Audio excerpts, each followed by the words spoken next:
Dịka isi wee na-agba gị ajụjụ ọnụ, nde ihe a na-atụ anya maka ịkwa nshi na ndị Ogbueke na-eme taa nwa.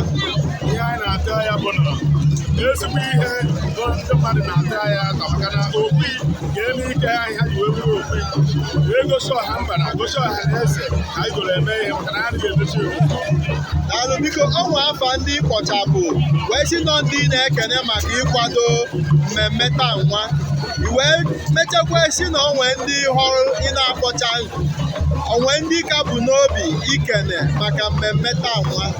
Yes, ana m ekele injinia Ino Amadife, ana m ekele Prọfesọ John Anichebe, ana m ekele Sọbịa Ụwanamu Nobat, ana m ekele Sọbịa Ibe Madukwe, ana m ekele Mr. Ifeanyi Igwe, ana m ekele Dr. Uba Anichebe, ana m ekele Mr. Chidi Ume, ana m ekele Mr. Sylvester Chiaha, ana m ekele Mr. Fide Enechi, ana m ekele Mr. Joe Ibrilo, ana m ekele Mr. Obiora Aniamalu, ana m ekele Mr.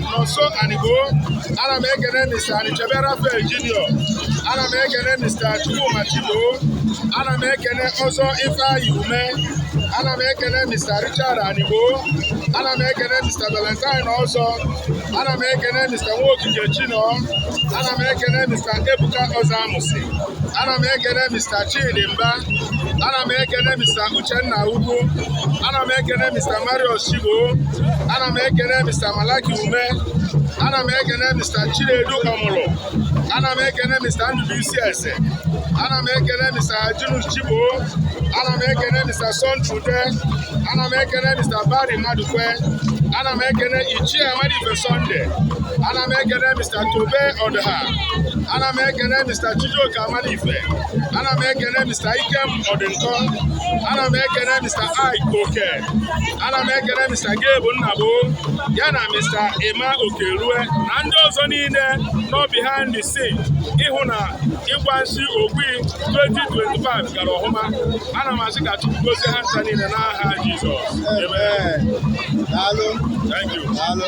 Anyị na-echekwa n'iru taa nwa, ihe anyị na-ewetara ndị na-ekiri ihe onyonyo nwa bụ ịgwa nshi eke, mana nke a bụ nke a na-eme n'Ogbueke taa nwa. Daalụ, jisi ike. Ndekwana lotere anyị afa gị na ihe ị nọchiri anya. Yes, afa m bụ Ichie Nwanamu Kennedy, ọmụwa bụ Chairman Ogbueke Development Union. Ekele gị Eke TV, ị ga na-aga n'ihu n'aha Jizọs. Amen. Daalụ.